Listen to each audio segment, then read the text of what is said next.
Good afternoon, good evening, good morning, good night, wherever you are in the world. This is the 19th of June Backdrop CMS user group.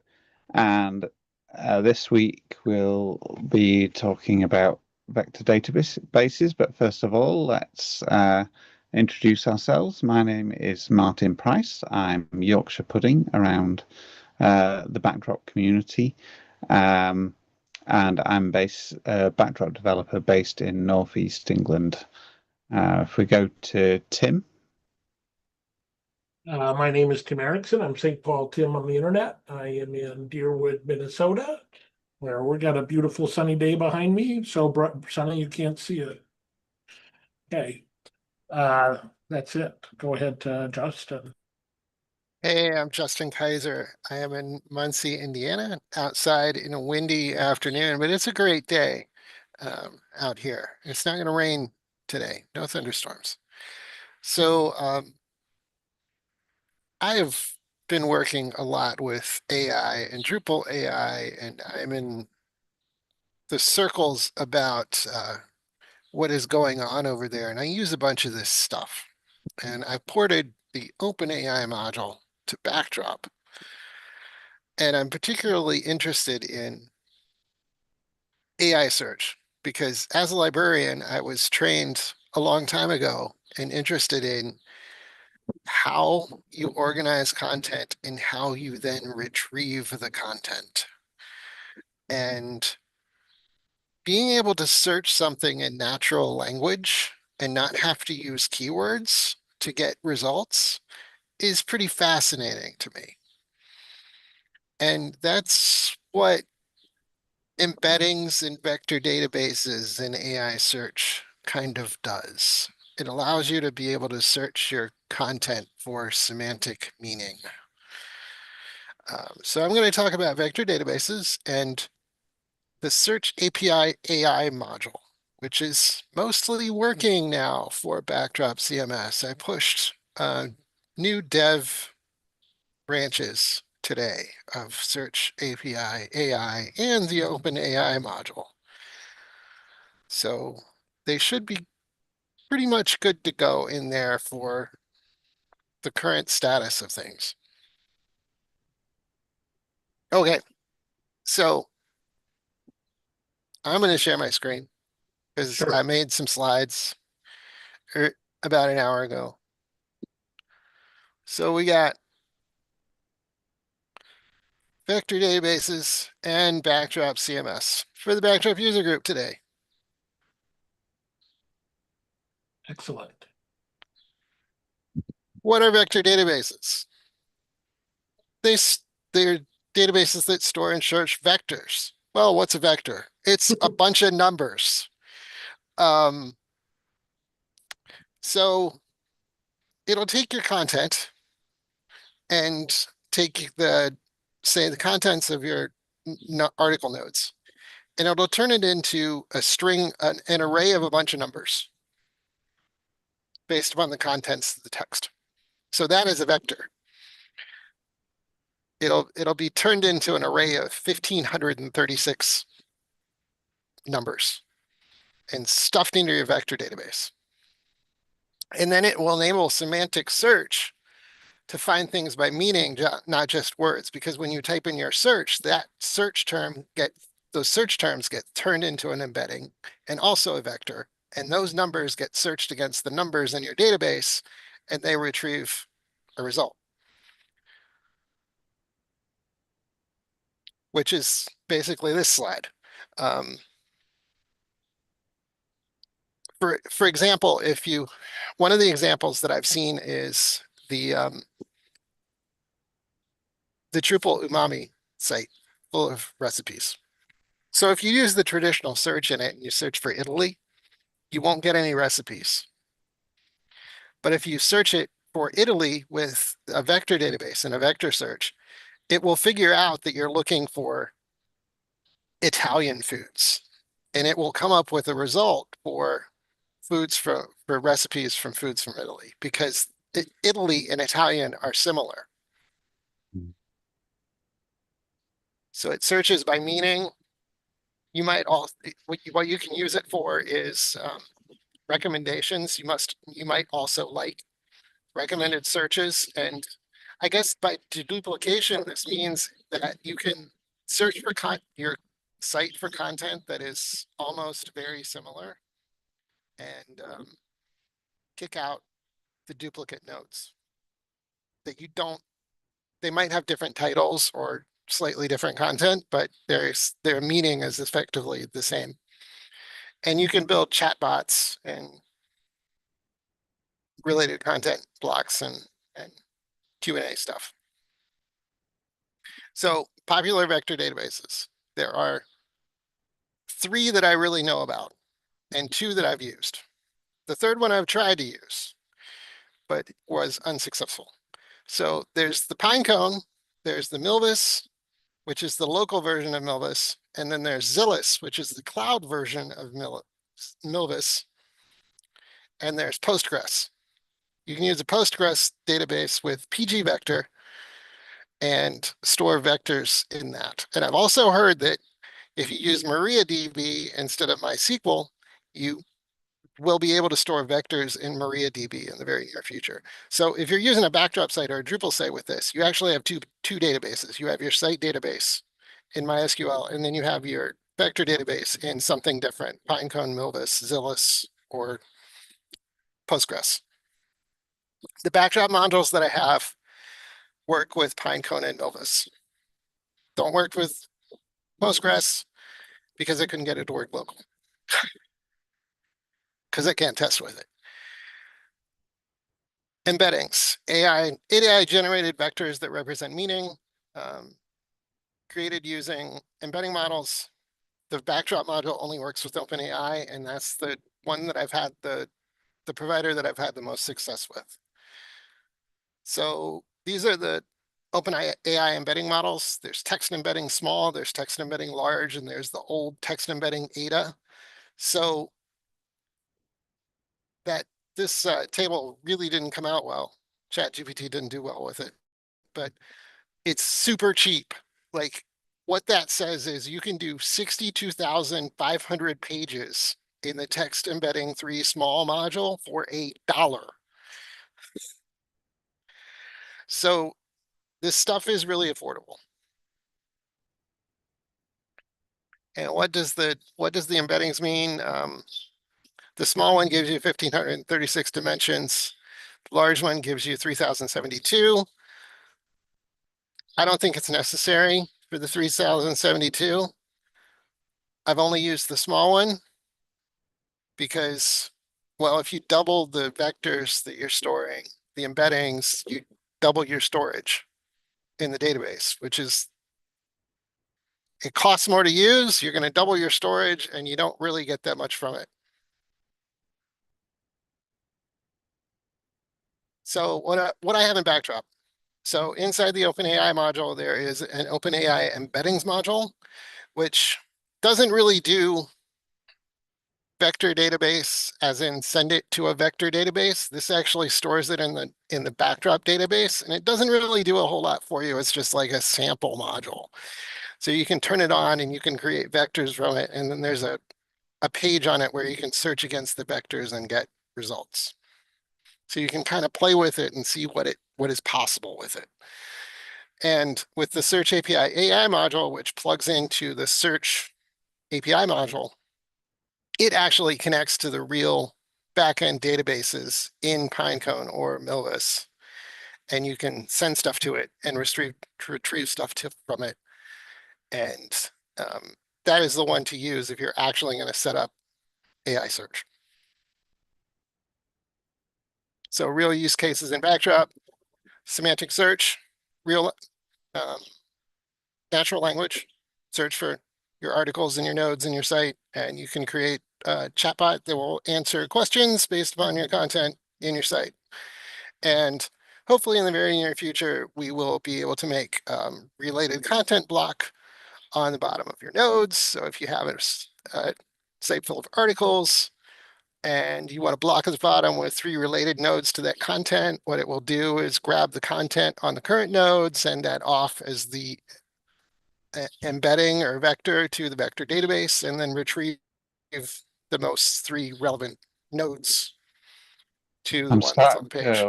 I'm wondering about the potential for this for the backdrop documentation site. Yeah, it would.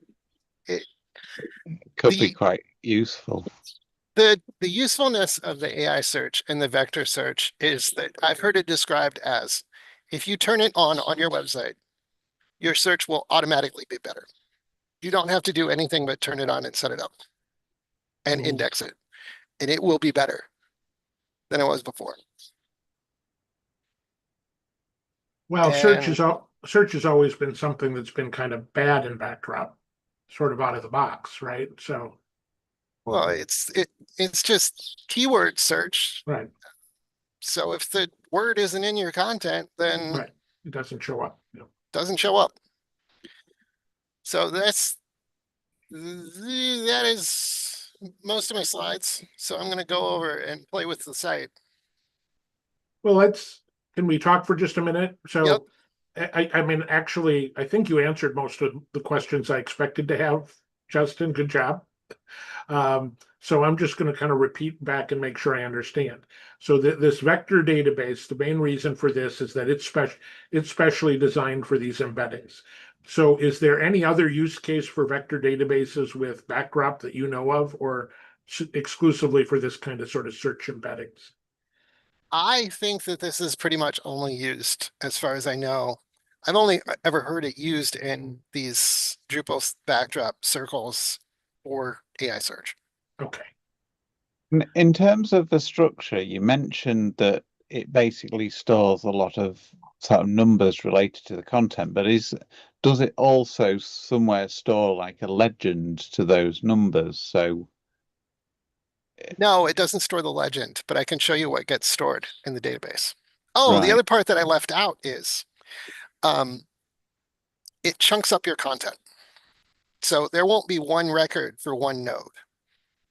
The way I have this hard coded in the module now, it can probably be made configurable later, but what it does is it basically chunks up your content into 500 characters each, and then there's an overlap between every one of them of 100 characters. And so there will be multiple entries for each node in your site. And when you're searching when you're searching the database, it's going to match all those chunks and not the chunk, just the node as a whole. So it's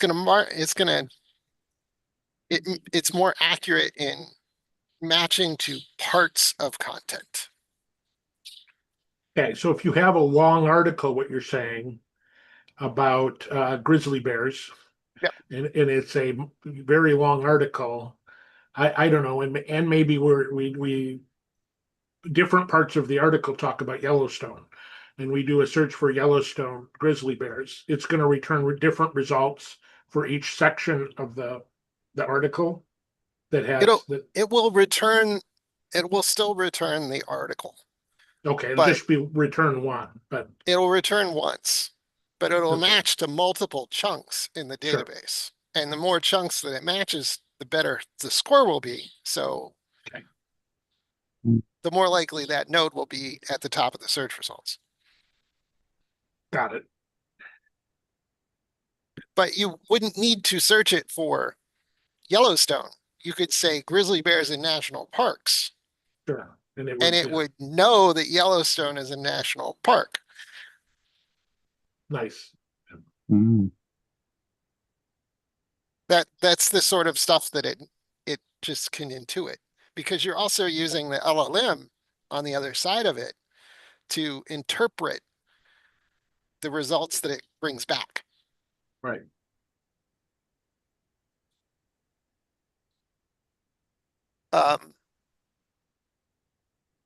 So Search API, I've gone through multiple versions of indexing things.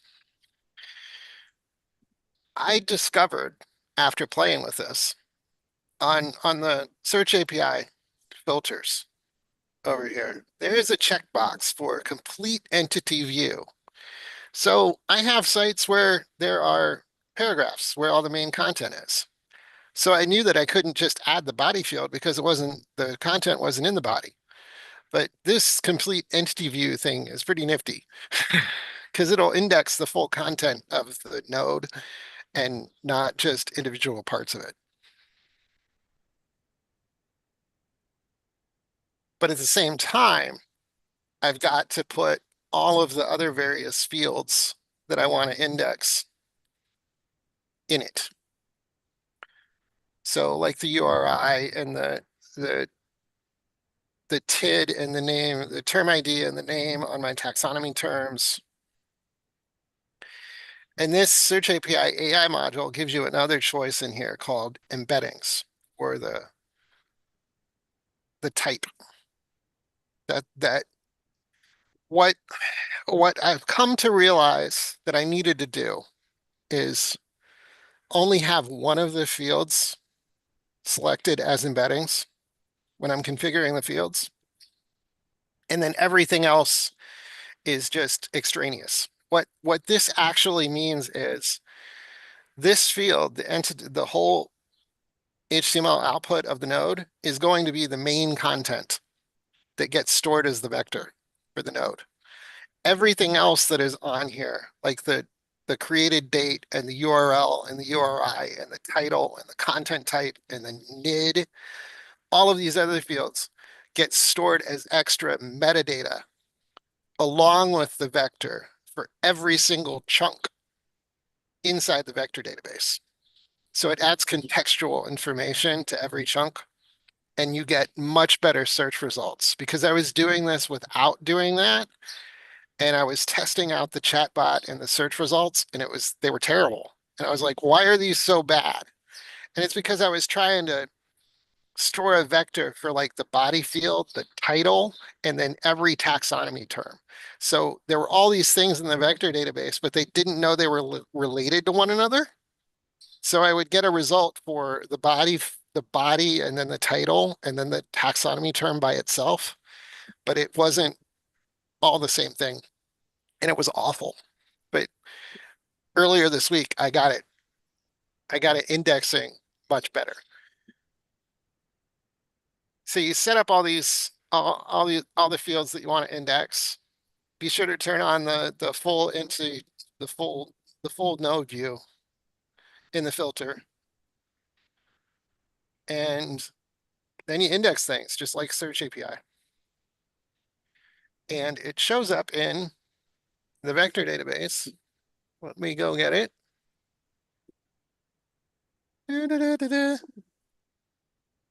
Wait a second. So are we already using the vector database, and where did you configure that? Oh, you've configured it in the server, but you create a I'm afraid to go to the one that I've already set up Okay, that's fine. because Then I you don't need want to I don't want to accidentally show my API key. But Yeah, that's fine. add Yep. server, you're Yeah. gonna give it a server name, and you're gonna say, for instance, Pinecone, and then it pops up with a namespace that you don't need to fill out. Let me just create a new one from scratch. So there's a server that I created for Pinecone, and that's all you Mhm. need to do. Pinecone or Zillow, create a server, and then you're going to create an index that goes along with the server. So I'm going to say Pinecone index. My type will be node. I'm going to index all of the bundles. Mhm. And then down here, I say, oh, it's Pinecone. And then I pick my embedding model. Hmm. Oh, actually, it is in.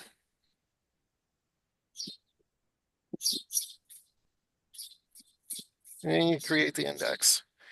The actual configuring your API keys for each end of it for the servers is actually over in the OpenAI embeddings module. Okay. They still work together. I want to make them completely separate. I want to do all of the configuring of the vector database and the API keys and whatnot in Search API. So you don't need, so they're not two different places right now, but now right now the code is all, it's still using Search API AI is still using OpenAI embeddings, so it's a little bit convoluted at the moment, which is why it's still in dev mode and I haven't released it. But you have to still use them in tandem and configure your API keys and whatnot in OpenAI embeddings. So that's how that works. And I'm afraid I'll show my stuff, so I don't want Yeah, No, that's fair fine. enough. to. Let's see.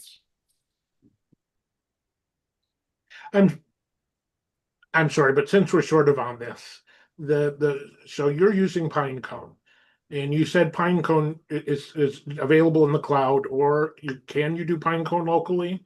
Pinecone is only available in the cloud. Only available in the cloud? Yes. Okay.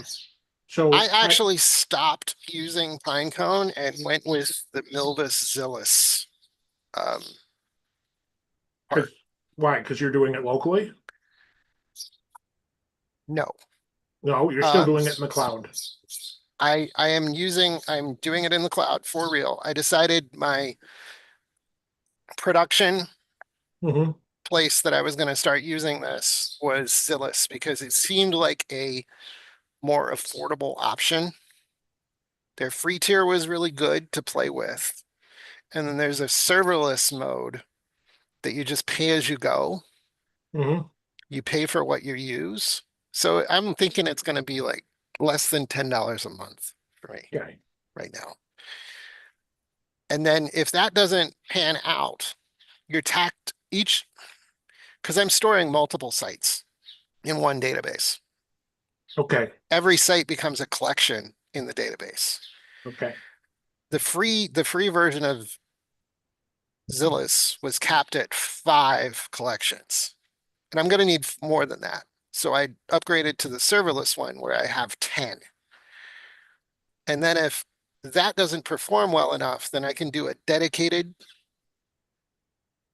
server Mhm. of Zillus and then pay for that, which is going to be like $120 a month or something like that.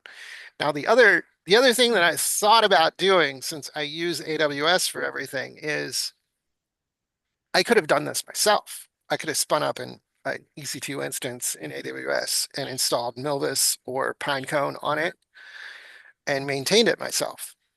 But the problem with that is it might be better, but then I have to maintain it and keep it updated and keep it working. And if I'm using the cloud, the software as a service version, I don't. Okay. So if I were to try and set this all up on a site, I would go to Pinecone or Zillus and create an account Yes. and set up configure the database in the cloud. And then I Now, would just like get some API keys or something that I would enter into the UI, and then would that be it? you get your API key and then a URL for the database server Mm-hmm. and configure them in the site. And that's all you need. Is there any advanced knowledge I need to set up the database in the cloud, or is that pretty simple? It's pretty straightforward. Okay. Does it Now- work with like a key for sort of storing the API key, or the API is the API key, or you can store it in settings or something so it's not in your config? I think part of it does use the key module right now. I know that part of it doesn't. I'm going to make it so it does Yeah. eventually, because I know I've been burned by that in the past. The other thing that I need to mention about the vector databases here is you can run Milvus local. Right. You can spin that up with DDEV Orlando and have it with your site, and you can play with that local before you even mess with the cloud stuff, but you can't do Pinecone local. Okay, I think those are all my questions. And when I first started messing with this module, both of these modules with the embeddings, I didn't know what Milvus was. I knew what Pinecone was. So I signed up for Pinecone to the free tier of Pinecone and started messing with Pinecone. And that's the only one that worked with for a long time. But then I made it work with Milvus because I'm like, I need to make it work with the other one because I want to try it out. Because I'd done it in Drupal and I'm like, I want to do it in Backdrop. But now it works with both, which I think is pretty fantastic. Mhm. Mm. So you were going to show us what it what it looks like, where it stores it. So this is what it looks like. Yep. So here's the dynamic field of the content that is in there. Can you see that pop up? Mhm. Yep. Yeah, Should I copy it and stick it in yeah. Notepad or something? I don't know. I mean, I got a rough idea Here. of what it looks like already. There you go. Sure.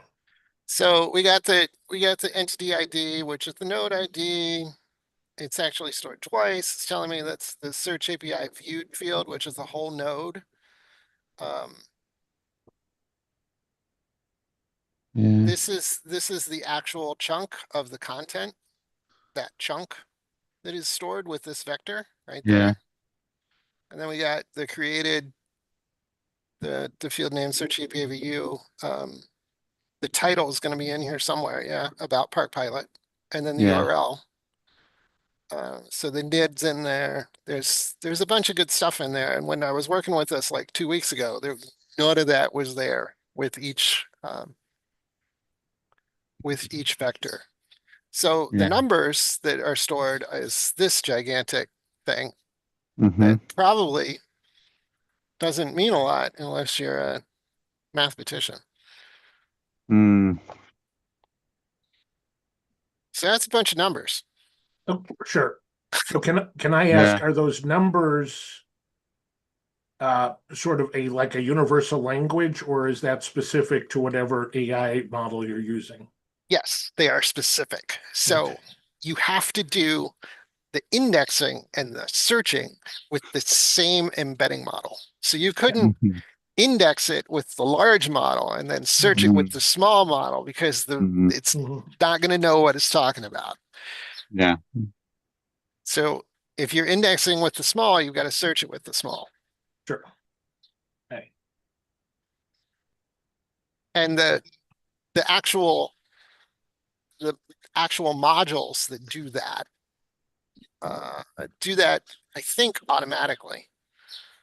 So if I go to, there's a Search API Explorer module that is with the Search API AI. So this is if you have more than one AI search index, they will show up here and you can choose which one to use. But this is just a test and it's going to automatically know which embedding model it was embedded with and use that to search it with. Mm.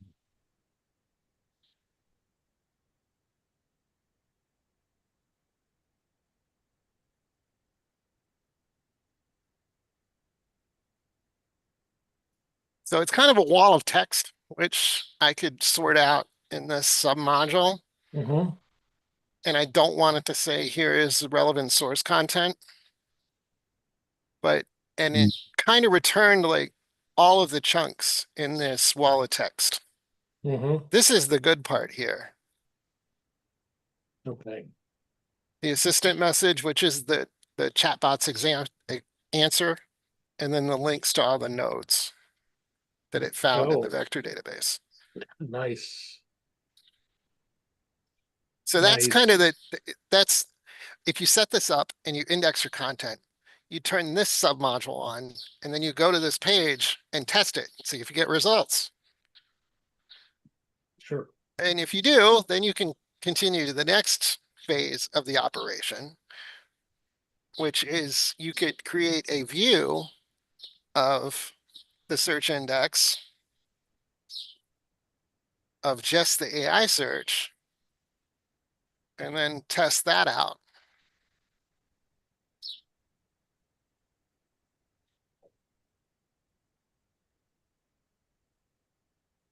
Okay.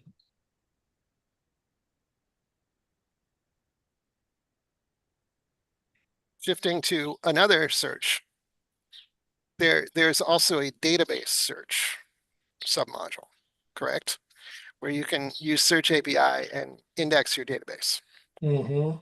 So I have that set up too in this default node index. Now, part of Search API AI that I took from Drupal is an extra filter. So there is now a filter on Search API, the database search, for boost database search with the AI search. So it's going to search your database index and then add on the AI search. Okay.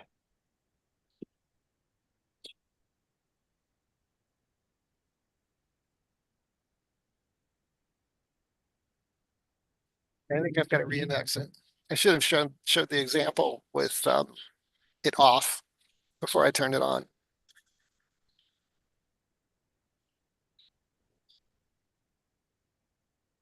Okay, I don't know if this is a bit of a tangent, it might not be, Justin, but when we talk about, let's say, forget about this Search API module and go from a higher level.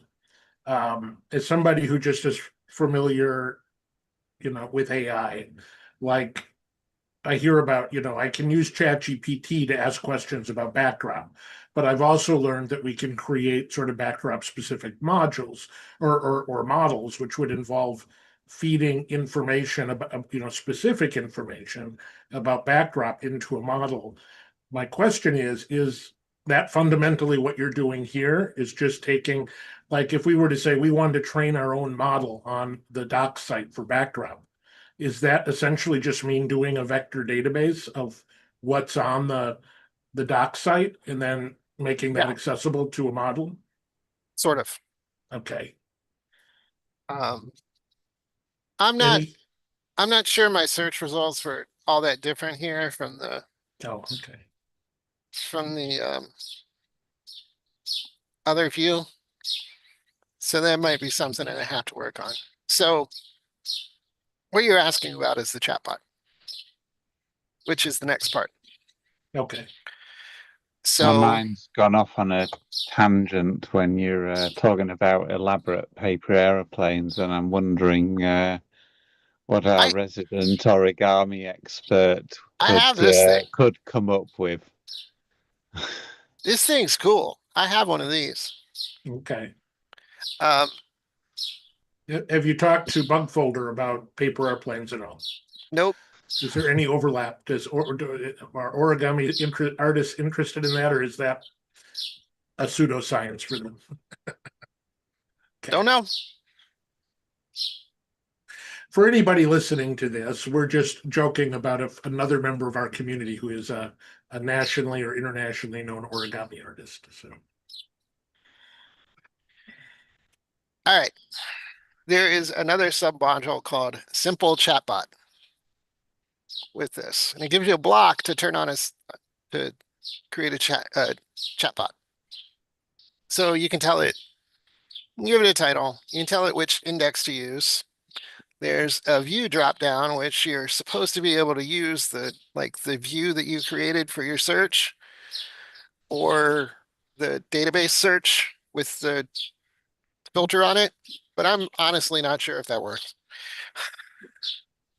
But I'm going to return nodes with the chatbot. You can configure it with stuff like decide which model to use, your temperature and the maximum tokens that it's going to use. And this is the good stuff in here with the prompt on how to tell it what to do. So you can, if you're, the prompts are very important, the system prompts and the user prompts, because it will hallucinate and make up stuff if you don't tell it not to. So I'm telling it to, use only the stuff in your vector database from this site. Don't make up stuff and whatnot in these prompts. And then there's an advanced settings. I don't change the top K, but you can change the score threshold to how relevant the content is when it returns it, and then your maximum query length, which I'm going to reduce. And this is where the embedding model comes into play here. See, since I've indexed with text embedding small, if I selected large here, it would absolutely not work.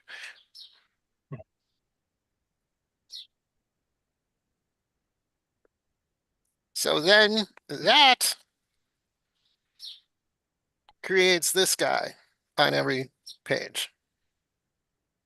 And you can ask it things like, you can ask it anything.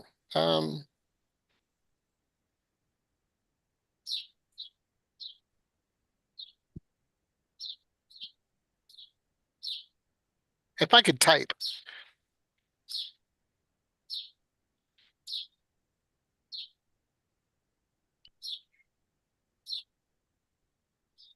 Yes, there are articles about beginner airplanes. And then it links to the sources.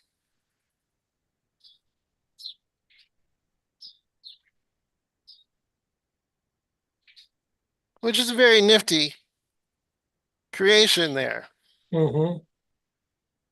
Now, you'll notice that I went to the actual article and it forgot what I asked it. So at the moment, this can only answer like one question at a time. It doesn't have any memory. Okay. That was a question I was thinking about. So thank you. But it's a lot better than it was a few weeks ago, even a few days ago, because I wasn't indexing things properly. So, all right, my ultimate goal for this is that I have multiple websites. I have Drupal, I have Backdrop, I have WordPress. I want to create vector indexes for all of them and have a federated search in one place that will search all of my collections inside the vector database and return chatbot results for all of the websites.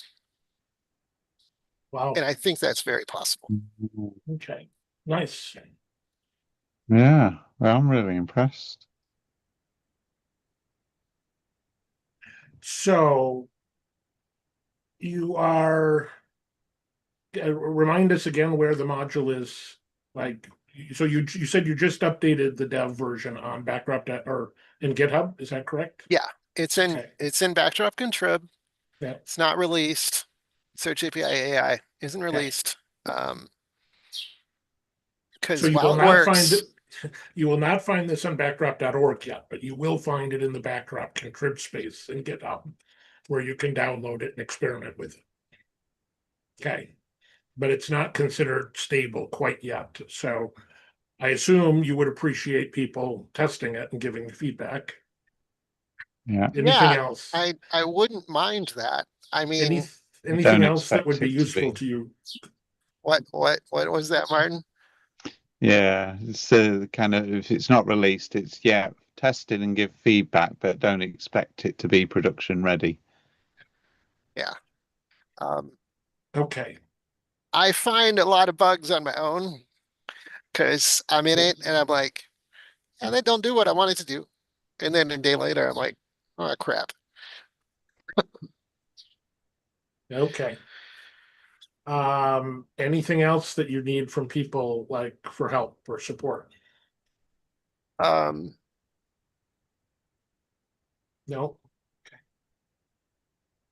Not really. Okay. I mean,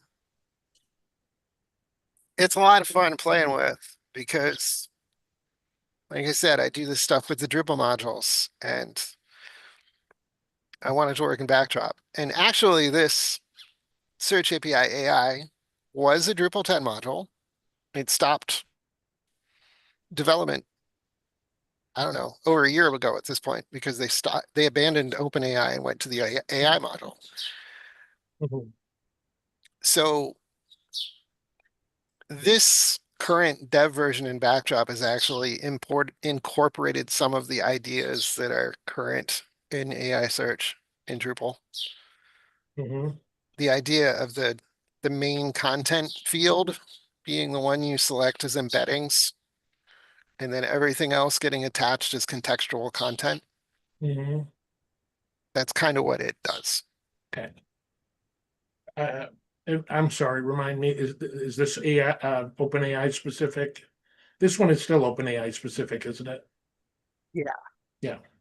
Okay. It only uses OpenAI embeddings models, but it Yeah.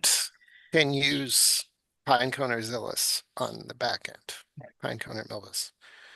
So it's a little bit closer to multiple providers. Right. But the fact of the matter is, even when I have access to the other providers, I'm still using OpenAI for the embeddings. Okay. I mean, that's just your personal choice, or that's so. Just correct me. From talking to you in other venues, right, Justin? My understanding was that the Drupal community moved away from this module because they wanted one that was less provider specific, right? So they wanted one where you could use OpenAI, or you could use Claude, or you could use another model. So I'm assuming, my understanding from you is that you would like to see that in the Backdrop space as well, but you're content right now with just OpenAI. Is that accurate? Correct. Okay. I would like to see this stuff be able to open up to more providers. And I think there's ways to do that. But I'm not there yet, because I want Sure. it to work with the one that I've got Yeah. before I start making it work with other things. Absolutely. I support that decision. It seems to be very practical and satisfactory. Just getting one provider working would be a huge boost for us. So, okay. Well, thank you. This was, I have to Yeah, say, thank you very much.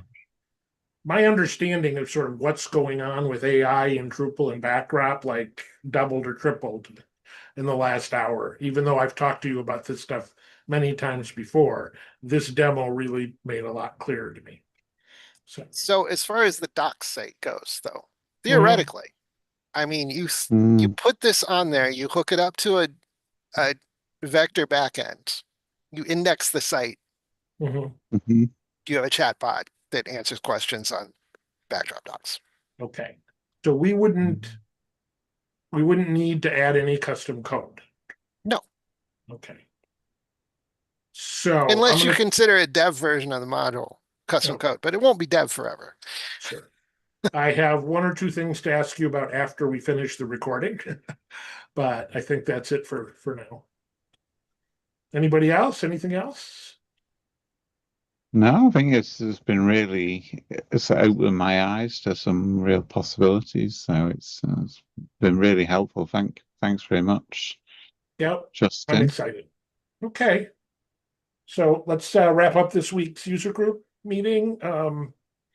We'll be meeting again in 2 weeks. If we don't, something Martin and I have been talking about is that if we don't, I have been responsible up until now, somewhat for trying to generate presenters, and I've just been a bit overwhelmed and having a hard time doing that some weeks.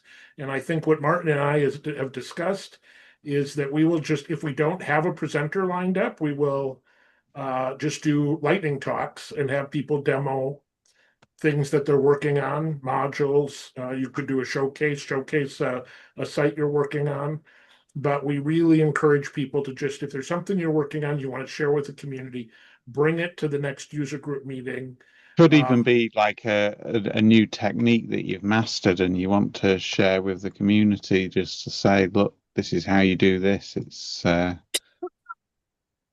absolutely like a script, or you've learned something new in the inspector, in the Chrome, the browser inspector, like that's really helped you and you want to share that. These are all legitimate things to share and things I'd love to learn about. So please bring us your lightning talks, and we don't have any other topic yet for 2 weeks from now, so it might just be lightning talks. And I don't mean just, but that's what that is probably what's on our agenda. Okay. Okay, let's end the recording. Bye, everybody.